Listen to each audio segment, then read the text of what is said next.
नमस्कार दोस्तों, कविता Yadav YouTube channel पर आप सभी का स्वागत है।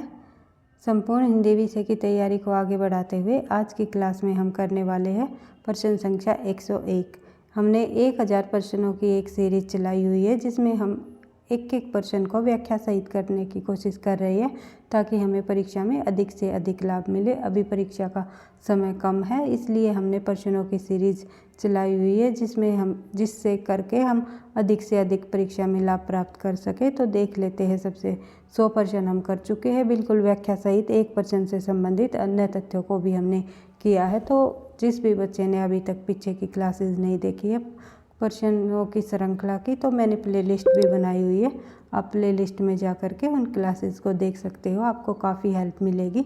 तो प्रश्न संख्या 101 देख लेते हैं। राग दरबारी उपन्यास में वर्णित गांव है, यानी कि गांव पूछ लिया जाता है कि राग दरबारी उपन्यास में वर्णित जो किस गांव का वर्णन किया हुआ है। तो शिवपालगंज जो है राग दरबारी उपन्यास में गांव को दर्शाया गया है। तो देख लेते हैं राग दरबारी उपन्यास से संबंधित और अन्य तथ्य। राग दरबारी जो विख्यात उपन्यास रहा है वो श्री लाल शुक्ल जी का एक व्यंग्य रचना रही है, व्यंग्य उपन्यास है, जिसके लिए उन्हें 1969 ईस्वी में साहित्य अकादमी पुरस्कार से भी सम्मानित किया गया। यह एक ऐसा उपन्यास है जो शिवपालगंज गांव की कथा के माध्यम से आधुनिक भारतीय जीवन की मूल्यहीनता को सहजता से अनावृत करता है। और कई बार परीक्षा में मैरीगंज गांव से संबंधित भी पूछ लेते हैं। तो मैरीगंज जो गांव है उसका संबंध मैला अंचल से है। बढ़ते हैं आगे। प्रश्न संख्या 102। हजारी प्रसाद द्विवेदी द्वारा रचित पहला उपन्यास कौन सा है?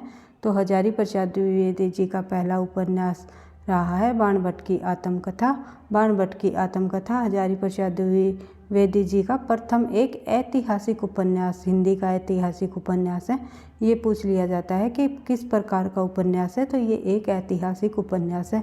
ये भी आपको ध्यान रखना है। इनमें 3 प्रमुख पात्र रहे हैं, बाणभट्ट, भटनी और निपुणिया। निपुणिया पात्र कई बार परीक्षा में पूछा गया है कि किस उपन्यास का पात्र है निपुणी का जो पात्र है, निपुणी का पात्र किस उपन्यास का है? वो है बाणभट्ट की आत्मकथा का हजारी प्रसाद द्विवेदी द्वारा रचित उपन्यास। इस पुस्तक का जो प्रथम प्रकाशन है 1946 ईस्वी में राजकमल ने किया। उसके बाद देख लेते हैं क्वेश्चन नंबर 103। महात्मा गांधी के जीवन पर आधारित उपन्यास कौन सा है? इनमें से जो महात्मा गांधी के जीवन पर आधारित उपन्यास है वो है पहला गिरमिटिया, जो कि राजकिशोर जी का उपन्यास है। तो पहला गिरमिटिया इसका सही आंसर है। पहला गिरमिटिया राजकिशोर द्वारा एक हिंदी उपन्यास है जो महात्मा गांधी के जीवन पर आधारित है। इसके नायक हैं मोहनदास। कई बार परीक्षा में पूछ लिया जाता है मोहनदास किस उपन्यास का पात्र है? तो पहला गिरमिटिया जो कि राजकिशोर द्वारा रचित उपन्यास रहा है और मोहनदास इसका नायक है। बढ़ते हैं आगे। प्रश्न संख्या 104।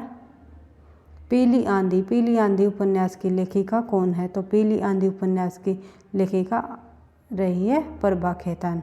तो प्रभा खेतान जो उपन्यास है, प्रभा खेतान जो है लेखिका पीली आंधी की उपन्यास की लेखिका रही है। और अन्य उपन्यास भी प्रसिद्ध है प्रभा खेतान के। इन्हीं उपन्यासों में से परीक्षा में प्रश्न पूछे जाते हैं। तो देख लेते हैं एक बार और अन्य उपन्यास प्रभा खेतान जी के। आओ पेपे घर चले। आओ पेपे घर चले प्रभा खेतान का। पीली आंधी प्रभा खेतान का उपन्यास। छिन्न मस्ता प्रभा खेतान की। और अग्नि संभवा, तालाबंदी, अपने अपने चेहरे। आओ पेपे घर चले इम्पोर्टेंट है, छिन्न मस्ता भी इम्पोर्टेंट है, पीली आंधी भी इम्पोर्टेंट है और अपने अपने चेहरे ये भी पूछ लिया जाता है। तो सभी उपन्यास जो प्रभा खेतान के हैं वे कहीं ना कहीं किसी न किसी परीक्षा में पूछे जा चुके हैं। तो आप लोगों को ध्यान रखना है। 105 जो प्रश्न संख्या है भाई, सॉरी 1900 निकल गया मुँह से। तो प्रश्न संख्या 105। घुमक्कड़ शास्त्र यात्रा वृत्तांत के लेखक कौन रहे हैं? घुमक्कड़ शास्त्र यात्रा वृत्तांत के लेखक रहे हैं राहुल सांसकर्ता, यानी जी राहुल सांसकर्ता का मानना है कि घुमक्कड़ी मानव मन की मुक्ति का साधन होने के साथ साथ अपने क्षितिज विस्तार का भी साधन है। उन्होंने कहा है था कि कमर बांध लो भावी घुमक्कड़ों, संसार तुम्हारे स्वागत के लिए बेकरार है।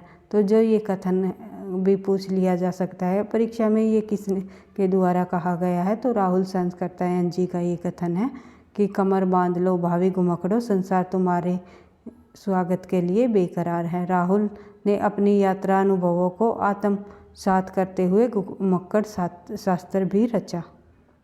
बढ़ते आगे, प्रश्न संख्या 106। गौवध निवारण की भावना से लिखा गया उपन्यास। आप लोगों को पता ही है, निसाई हिंदू जो उपन्यास है गौवध निवारण की भावना से लिखा गया उपन्यास है। निसाई हिंदू उपन्यास के लेखक राधा कृष्ण दास जी है और 1889 में लिखित यह उपन्यास निसाई हिंदू में हिंदुओं की निसहायता और मुसलमानों की धार्मिक कट्टरता का चित्रण इस उपन्यास में दिखाया गया है। यह गौवध निवारण की भावना से लिखा गया उपन्यास है।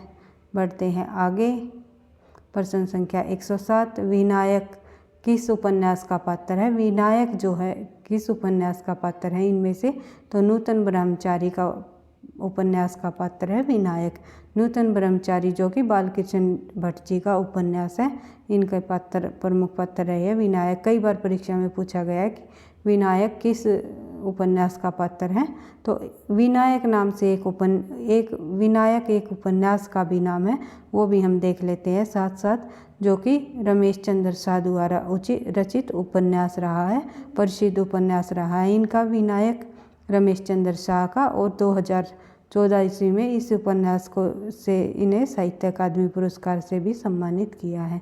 इसलिए जो भी पुरस्कारों से सम्मानित की गई रचना अपने आप में ही इम्पोर्टेंट हो जाती है। तो बिल्कुल ध्यान रखना है कि अगर पात्र पूछ लिया जाए तो विनायक बालकृष्ण भट्ट का नूतन ब्रह्मचारी उपन्यास का पात्र, और उपन्यास पूछ लिया जाए तो रमेश चंद्र शाह का उपन्यास रहेगा। बढ़ते हैं आगे, प्रश्न संख्या 108। 12 बरस ले कुकर जिए अरु 16 लो जिए सियार किसकी पंक्ति है? तो इनमें से किस लेखक की ये पंक्ति है? तो आप लोगों को पता है जगनिक की पंक्ति है, जिन्होंने परमाल रासों की रचना की। आल्हाखंड नाम भी दिया है परमाल रासों को। इससे संबंधित और अन्य तथ्य देख लेते हैं। इसके रचयिता जगनिक है। परमाल रासों 12वीं शताब्दी की इनकी रचना है। यह आदिकाल हिंदी साहित्य की एक वीर गाथात्मक रासों काव्य है, जिसमें कि 2 वीर योद्धाओं के वीरता का इसमें वर्णन किया गया है, आल्हा और उद्दल। मैंने आप लोगों को बिल्कुल डिटेल से अच्छे से समझा रखा है, इसलिए थोड़ा स्पीड से ही मैं आपको तथ्य बता रही हूँ, क्योंकि समय की कमी को देखते हुए हमें अधिक से अधिक तथ्यों के साथ अधिक से अधिक प्रश्नों को भी करना है।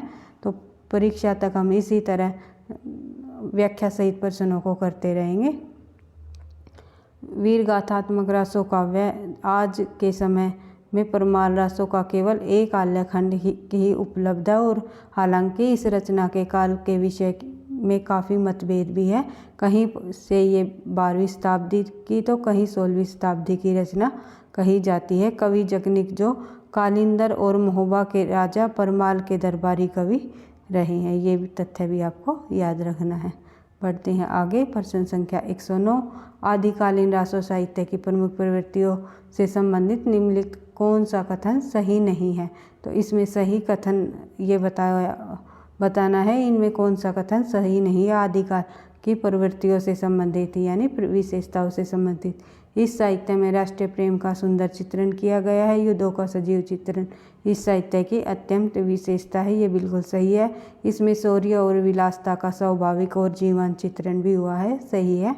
और श्रृंगार और वीर रस का एक साथ चित्रण इसमें देखने को मिलता है, कई रचनाओं में हमें देखने को मिला है, तो बिल्कुल सही है। तो इस साहित्य में राष्ट्रीय प्रेम का सुंदर चित्रण किया गया है, ये हो जाएगा हमारा सही आंसर, क्योंकि ये गलत है। आदिकालीन की प्रवृत्तियों में इस साहित्य में राष्ट्रीय प्रेम का सुंदर चित्रण हमें नहीं देखने को मिला। हमने आदिकाल की विशेषताओं में हमने पढ़ा था कि आदिकाल साहित्य में राष्ट्रीय संकुच राष्ट्रीयता का भाव हमें देखने को मिलता है। छोटे छोटे जो राज्य बटे हुए हैं, सिर्फ राजाएं अपने राज्य को ही पूरा राष्ट्र समझ लेते हैं, एक दूसरे के साथ लड़ाई झगड़ा करते रहते हैं। तो संकुच राष्ट्रीय प्रेम की भावना इनमें नहीं है।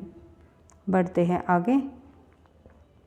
प्रश्न संख्या 110, आचार्य रामचंद्र शुक्ल ने राष्ट्र शब्द का संबंध किस शब्द से माना? तो आचार्य रामचंद्र शुक्ल ने रसायन से राष्ट्र शब्द की उत्पत्ति मानी। तो देख लेते हैं। और अन्य तथ्य, रामचंद्र शुक्ल रासों की उत्पत्ति रसायन से मानते हैं, जो कि बिसल देव रासों में के काव्य में अर्थ में रसायन बार बार जो शब्द आया, अगर ये पूछ लिया जाए तो किस ग्रंथ के आधार पर उन्होंने रासो शब्द की उत्पत्ति रसायन से मानी? तो बिसल देव रासो ग्रंथ में बार बार रसायन शब्द आने के कारण ही उन्होंने रासो शब्द की उत्पत्ति रसायन से मानी है आचार्य रामचंद्र शुक्ल ने। आपको समझ बेस के साथ ही अपने प्रश्नों को करना है। आजकल समझ बेस से ही प्रश्न अधिक बनने लगे, तो एक एक तथ्य को बिल्कुल थोड़ा सा ध्यान से समझते हुए करते हुए चलना है। अतः हमारी समझ में यह रसायन शब्द से होते होते यह रासो हो गया, तो ये माना जाता है। तो देख लेते हैं। और जो अन्य ऑप्शन दिए हुए हैं, रसिक, जैसे कि रसिक से मानी, रसिक शब्द से मानी नरोत्तम दास स्वामी ने।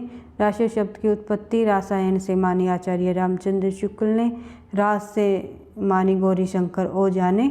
और रासक से तो आपको पता ही है, हजारी प्रसाद द्विवेदी जी ने रासो शब्द की उत्पत्ति मानी। ये आप लोगों को तथ्य यहाँ पर देखने को मिल जाएंगे, आप देख सकते हो।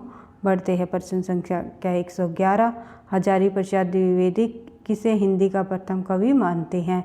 हजारी प्रसाद द्विवेदी ने अब्दुल रहमान को हिंदी का प्रथम कवि माना है। सरहप्पा को माना किन्होंने? राहुल संस्कृतायन जी ने। शंभू को माना राम कुमार वर्मा ने। पुष्यदंत को माना शिव सिंह सेंगर ने। इस प्रकार से आप तथ्यों को पढ़ सकते हो। बढ़ते हैं आगे। प्रश्न संख्या 112, 112 में पूछा हुआ है, संविधान के 92वें संशोधन अधिनियम जो कि 2003 में हुआ था, द्वारा कितनी भाषाओं को भारतीय भाषाओं में सम्मिलित किया? सबसे पहले 14 भाषाओं, सबसे पहले भारतीय संविधान में 14 भाषाओं को मान्यता प्राप्त थी। फिर उसके बाद एक संशोधन हुआ, जो कि उसके बाद 21वें संशोधन में 1967 ईस्वी में फिर 3 भाषाओं को और जोड़ दिया गया। फिर उसके बाद जो 92वां संशोधन हुआ 2003 में, उसमें 4 भाषाओं को और जोड़ दिया गया। इस तरह भाषाओं को जोड़ करके कुल भाषाएं 22 हो गई। देख लेते हैं एक एक किस संशोधन में कितनी भाषाओं को, कौन कौन सी भाषाओं को जोड़ा गया है भारतीय संविधान में, तो कुल कितनी भाषाएं रही। इन सभी तथ्यों को एक बार फिर से रिवाइज कर लेते हैं। बार बार रिवाइज करने से ही हमें तथ्य याद रहते हैं, हम पहले भी कर चुके हैं। संविधान की 8वीं अनुसूची में निम्नलिखित 22 भाषाएं शामिल हैं। तो कई बार परीक्षा में ये भी पूछ लिया जाता है, इन 22 भाषाओं में से कौन सी भाषा संविधान में शामिल, इन निम्नलिखित भाषाओं में से कौन सी भाषाएं उन 22 भाषाओं में शामिल नहीं है। तो इस प्रकार से अगर आप 22 भाषाओं को 1-2 बार सरसरी नज़रों से उनको पढ़ लोगे तो फिर आपको ये पता चल जाएगा, जैसे कि उसमें अंग्रेजी नहीं आएगी और भोजपुरी नहीं आएगी। इस तरह की जो मुख्य भाषाएं हैं उनको ही ऑप्शन में दे दिया जाता है। तो देख लेते हैं, असमिया, बांग्ला, गुजराती, हिंदी, कन्नड़, कश्मीरी, कोंकणी, मलयालम, मणिपुरी, मराठी, नेपाली, ओडिया, पंजाबी, संस्कृत, सिंधी, तमिल, तेलुगु, उर्दू, बोडो, संथाली, मैथिली और डोगरी। ये जो भाषाएं रही है, ये 22 भाषाएं संविधान में शामिल की गई है। इन भाषाओं में से 14 भाषाओं को संविधान के प्रारंभ में ही शामिल कर दिया गया था और 1967 ईस्वी में सिंधी को भाषा, जो कि 21वां संशोधन हुआ था, थोड़ा सा मिस्टेक हो गई भाई, पहले मैं 3 भाषाएं बता दी थी 21वें संशोधन में, लेकिन केवल सिंधी को जोड़ा गया था, उसके बाद 3 को जोड़ा गया था, फिर 4 को जोड़ा गया था। इस तरह थोड़ी सी मैं माफ़ी चाहूँगी, थोड़ा सा कन्फ्यूज़न हो गया। तो इसीलिए मैं कहती हूँ आप लोगों को बार बार अगर तथ्यों को पढ़ोगे तो ही कन्फ्यूज़न नहीं होगा, चाहे आप कितनी भी तैयारी कर लो, कितनी बार भी पढ़ लो, लेकिन 1-2 पॉइंट ऐसे हो जाते हैं जिनमें हमें कन्फ्यूज़न हो ही जाती है और हम उनको बार बार पढ़ते हुए भी गलत कर देते हैं। तो इसलिए बिल्कुल ध्यान से आपको प्रश्नों को पढ़ना है। तो इन भाषाओं में 14 भाषाओं को संविधान के प्रारंभ में शामिल किया गया था, जिसमें कि एक भाषा को जोड़ा गया था 1967 ईस्वी में, जो भाषा रही सिंधी भाषा। और 21वें संशोधन के अधिनियम में 8वीं अनुसूची में शामिल किया गया था। 1992 में जो संशोधन हुआ 71वां संशोधन, उसमें कोंकणी, मणिपुरी और नेपाली को भी शामिल कर दिया गया। फिर 2003 में जो 92वां संशोधन हुआ, उसके अंतर्गत बोडो, डोगरी, मैथिली और संथाली को 8वीं अनुसूची में शामिल किया गया। इस प्रश्न में से 1 या 2 प्रश्न अवश्य पूछे जाते हैं हर परीक्षा में। आप लोगों को एक बार से फिर रिवाइज कर लेना है इस क्वेश्चन को, क्योंकि इस क्वेश्चन से प्रश्न घुमा फिरा के कहीं ना कहीं 1-2 प्रश्न पूछ ही लिए जाते हैं हर परीक्षा में, चाहे टीजीटी, पीजीटी हिंदी हो या फिर एनटीए नेट की परीक्षा हो। तो बढ़ते हैं प्रश्न संख्या 113। 113 में हिंदू हृदय और मुसलमान हृदय आमने सामने करके अजनबीपन मिटाने वाले में इन्हीं का नाम लेना पड़ेगा। आचार्य रामचंद्र शुक्ल ने उक्त कथन किस कवि के संबंध में यह कहा है? आचार्य रामचंद्र शुक्ल जी ने जो यह कथन है किसके संबंध में कहा है? हिंदू हृदय और मुसलमान हृदय आमने सामने करके अजनबीपन मिटाने वालों में इन्हीं का नाम लेना पड़ेगा। तो यह जो कथन है ये जयश्री जी के बारे में आचार्य रामचंद्र शुक्ल ने कहा है कि हिंदू हृदय और मुसलमान हृदय आमने सामने करके अजनबीपन मिटाने वालों में इन्हीं का नाम लेना पड़ेगा। इन्हीं का यानी किनका? जयश्री जी का। इन्होंने मुसलमान होकर हिंदुओं की कहानियाँ हिंदू की बोली में पूरी सहजता से कहकर उनके जीवन की मर्मस्पर्शी अवस्था को अपने साथ उदार हृदय का पूर्ण सामंजस्य दिखा दिया। और कबीर ने केवल विभिन्न प्रतीत होती हुई परोक्ष सत्ता की एकता का आभास दिया था। कबीर से तुलना की गई है कि उन्होंने तो बिल्कुल परोक्ष सत्ता की एकता का आभास ही दिया था, प्रत्यक्ष जीवन की एकता का सदृश सामने रखने की आवश्यकता बनी थी। यह जयश्री द्वारा पूरी हुई जो ये कथन है, ये आचार्य रामचंद्र शुक्ल ने जयश्री जी के बारे में बताया है। बढ़ते हैं आगे। प्रश्न संख्या 114। हीन भय जलमीन अधीन कहाँ कतिये मोक अकुलानी समाने नीर स्नेही को लाए कलंक निराश है कायर त्याग पराने। जो ये उक्त वाक्य है नीर स्नेही में कौन सा अलंकार दिया गया है? तो नीर स्नेही में सबंग पद श्लेष अलंकार दिया गया है। जब किसी वाक्य पंक्ति के किसी पद विशेष को तोड़कर भंग करके उसके 2 या अधिक अर्थ दिए गए, वहाँ सबंग श्लेष अलंकार होता है। जैसे नीर स्नेही, नीर स्नेही में नीर रस स्नेही, नीर रस नेही तथा नी रस नेही से अलग अलग अर्थ का बोध होता है। नीर स्नेही के टुकड़े कर करके 2 अर्थ बता दिए गए हैं।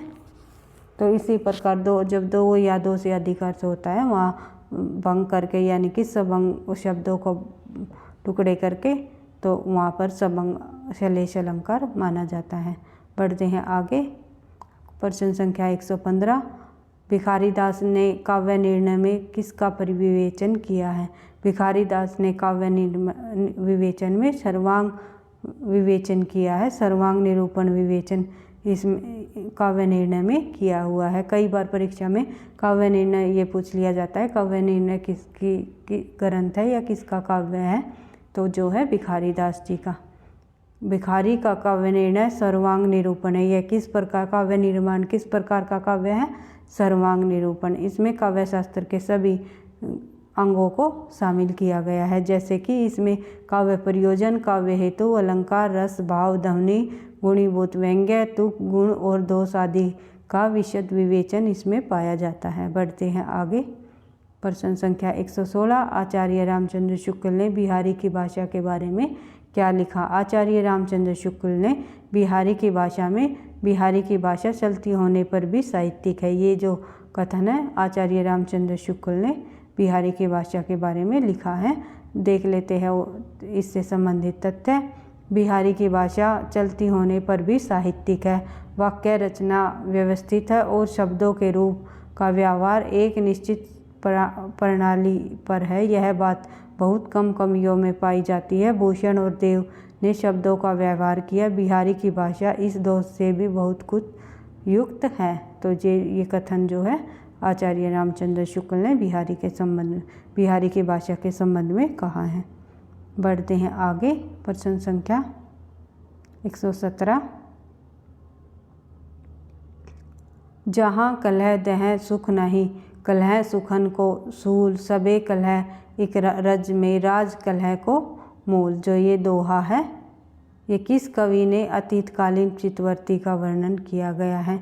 दोहे के द्वारा किस कवि ने अतीतकालीन चित्तवृत्ति का वर्णन इसमें किया गया है? तो किस कवि की अतीतकालीन चित्तवृत्ति का वर्णन इस दोहे में किया गया है? तो नागरीदास का वास्तविक नाम संवत सिंह है। नागरीदास के अतीत चित्तवृत्ति का वर्णन इस दोहे में किया गया है। तो देख लेते हैं नागरीदास के संबंध में और अन्य तथ्य। नागरीदास का जो वास्तविक नाम है वो संवत सिंह है।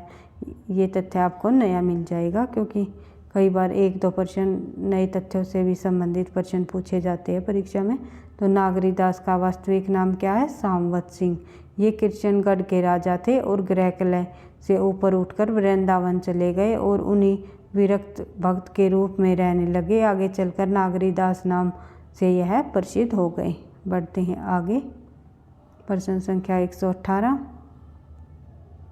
मुड़ मुड़ कर देखता हूँ किसकी आत्मकथा है? मुड़ मुड़ कर देखता हूँ राजेंद्र प्रसाद यादव की प्रसिद्ध आत्मकथा है। मुड़ मुड़ कर देखता हूँ। राजेंद्र यादव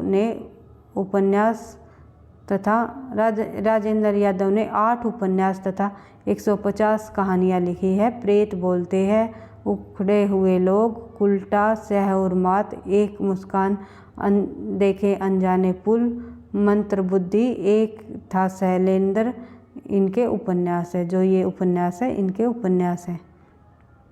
रेखाएं, लहरें और परछाइयाँ, देवताओं की मूर्तियाँ, खेल खिलौने, जहाँ लक्ष्मी कैद है, अभिमन्यु की आत्महत्या, छोटे छोटे ताजमहल, टूटना इनकी प्रमुख कहानी संग्रह है।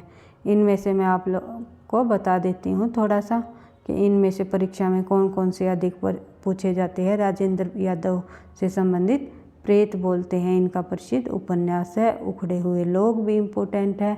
सह और मात भी इम्पोर्टेंट है। उसके बाद कहानियों में हम देखें जो बार बार पूछी जाती है, जहाँ लक्ष्मी कैद है और टूटना, छोटे छोटे ताजमहल, ये सभी कहानियाँ राजेंद्र यादव के इम्पोर्टेंट हैं। बढ़ते हैं आगे। प्रश्न संख्या 119। मणिकर्णिका के लेखक कौन है? जो मणिकर्णिका रचना रही है इनके लेखक कौन है? तो एक दलित लेखक रहे हैं इनके, तुलसीराम जो है मणिकर्णिका के लेखक रहे हैं। ये भी पूछ लिया जाता है इनमें से दलित लेखक कौन है कौन नहीं है?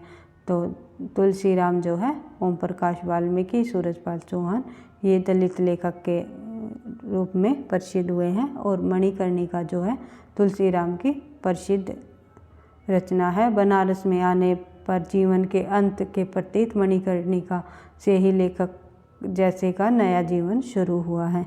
बढ़ते हैं। मणिकर्णिका और मुर्दैया भी इनकी तुलसीराम की प्रसिद्ध रचना रही है, मुर्दैया। बढ़ते हैं आगे। महाकाल उपन्यास के लेखक कौन है? महाकाल के उपन्यास के लेखक आपको पता ही है, अमृतलाल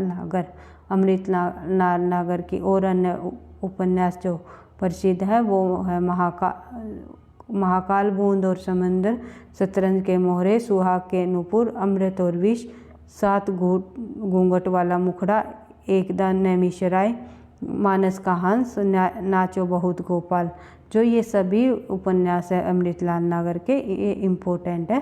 परीक्षा में इन उपन्यासों में से एक तो उपन्यास पूछ लिए जाते हैं। और अमृतलाल नागर जी के जो उपन्यास है क्रम से लगाने को भी आते हैं। तो आप लोगों को एक बार ध्यान रखना है कि सबसे पहले महाकाल आएगा। बढ़ते हैं आगे। प्रश्न संख्या 21, प्रकाशन वर्ष के अनुसार निम्नलिखित उपन्यासों का सही अनुक्रम बताइए। तो सही आंसर हो जाएगा इसका सोनी घाटी का सूरज, सीमाएं टूटती है, मकान और विश्रामपुर का संत। बढ़ते हैं आगे। प्रश्न संख्या 122, प्रकाशन वर्ष के अनुसार निम्नलिखित आत्मकथाओं का सही अनुक्रम बताना है हमें। हमने पढ़ाई था क्या बोलूँ क्या याद करूँ, हरिवंश राय जो बच्चन का प्रसिद्ध आत्मकथा रही है सबसे पहले ही है, और उसके बाद बसेरे से दूर, टुकड़े टुकड़े दास्तान जो मैंने किया आ जाएगी। तो सही आंसर हो जाएगा हमारा ए। बढ़ते हैं आगे। प्रकाशन वर्ष के अनुसार निम्नलिखित निबंध संग्रह का सही अनुक्रम बताइए। इनमें निबंध संग्रह का सही अनुक्रम हो जाएगा, पहला आएगा अशोक के फूल जो कि हजारी प्रसाद द्विवेदी के, ये सभी हजारी प्रसाद द्विवेदी जी के निबंध संग्रह है। सबसे पहले अशोक के फूल, फिर कल्पलता, फिर कुटुज, फिर आलोक पर। बढ़ते हैं आगे। प्रश्न संख्या 124, प्रकाशन वर्ष के अनुसार निम्नलिखित आलोचनात्मक ग्रंथों का अनुक्रम बताइए। तो आलोचनात्मक ग्रंथों का अनुक्रम में सबसे पहले आएगा आधुनिक हिंदी साहित्य, फिर रस सिद्धांत, फिर दक्षिणी हिंदी का साहित्य, फिर मार्क्सवादी साहित्य चिंतन। उसके बाद देख लेते हैं प्रश्न संख्या 125, प्रकाशन वर्ष की दृष्टि से डॉक्टर नगेंद्र के आलोचनात्मक ग्रंथों का सही अनुक्रम बताइए। तो डॉक्टर नगेंद्र जी के ये सभी ग्रंथ है, तो इनका हमें सही अनुक्रम बताना है। तो सबसे पहले आएगा भारतीय काव्य शास्त्र की भूमिका, काव्य में उत्ता तत्व, भारतीय सौंदर्य शास्त्र की भूमिका, साहित्य का समाजशास्त्र। पढ़ते हैं आगे। सिंधी भाषा का विकास किस अपभ्रंश से माना जाता है? आप लोगों को पता ही है, ब्राचड़ से सिंधी भाषा का विकास माना जाता है। ब्राचड़ से सिंधी का विकास हुआ। पेचासी से लहंदा और पंजाबी निकली। पेचासी से क्या निकली? लहंदा और पंजाबी। फिर मागधी से बिहारी हिंदी निकली। फिर अर्ध मागधी से पूर्वी हिंदी निकली, जो कि अवधी बघेली और छत्तीसगढ़ी बोलियां निकल कर आई। बढ़ते हैं आगे। किस समीक्षक विद्यापति की पदावली को जीव और परमात्मा के संबंध का रूपक माना है? किस समीक्षक ने माना है जीव और परमात्मा के संबंध का रूपक पदावली, विद्यापति की पदावली को? तो सही आंसर हो जाएगा आनंद कुमार स्वामी ने। बढ़ते हैं आगे। प्रश्न संख्या 128, कमलेश्वर द्वारा रचित कहानी नहीं है। इनमें से कमलेश्वर द्वारा रचित कहानी कौन सी नहीं है? तो सही आंसर हो जाएगा एक और जिंदगी। एक और जिंदगी जो है वो मोहन राकेश की कहानी है, जो कि 1961 में लिखी गई। राजा बंसिया 1957, कस्बे का आदमी 1958, मांस का दरिया 1966 की कमलेश्वर जी की कहानी रही है। बढ़ते हैं आगे। प्रश्न संख्या 129, इनमें से कौन सी कीर्ति वृंदावन लाल वर्मा की है? तो इनमें से जो कौन सी कीर्ति है जो वृंदावन लाल वर्मा की रही है? तो देख लेते हैं।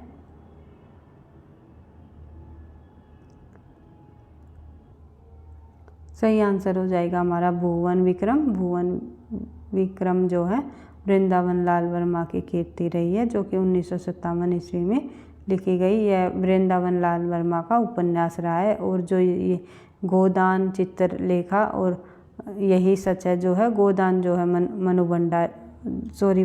गोदान जो है प्रेमचंद जी का उपन्यास रहा है 1936 ईस्वी में। और चित्रलेखा जो है 1934 ईस्वी में भगवती चरण वर्मा का है। और यही सच है 1996 ईस्वी में मनु भंडारी जी की रचना है। बढ़ते हैं आगे। प्रश्न संख्या 130, सुख सागर के रचनाकार कौन है? तो सुख सागर के रचनाकार आपको पता ही है, लल्लू लाल जी है सुख सागर के रचनाकार। मुंशी सदा सुखलाल निजाज ने विष्णु पुराण के आधार पर खड़ी बोली में सुख सागर की रचना की है। और आरंभिक खड़ी बोली की रचनाओं में सुख सागर का महत्वपूर्ण ग्रंथ रहा है इनका। इसी तरह हमने 130 प्रश्नों तक अभी कंप्लीट कर लिया है। व्याख्या सहित हम करने की कोशिश कर रहे हैं। इसी तरह परीक्षा तक हम जितने ज़्यादा हो सकेंगे प्रश्न उत्तरों के माध्यम से ही अपनी अपनी तैयारी को आगे बढ़ाते रहेंगे। और एक एक प्रश्न को बिल्कुल तथ्यों के साथ और अन्य तथ्यों से संबंधित देखते हुए अपने प्रश्न उत्तरों की श्रेणी को आगे बढ़ाएंगे। वीडियो अच्छी लगी तो लाइक करना, दोस्तों के साथ शेयर करना, चैनल पर पहली बार हो तो सब्सक्राइब कर लेना। पढ़ते रहना, आगे बढ़ते रहना। थैंक यू, धन्यवाद।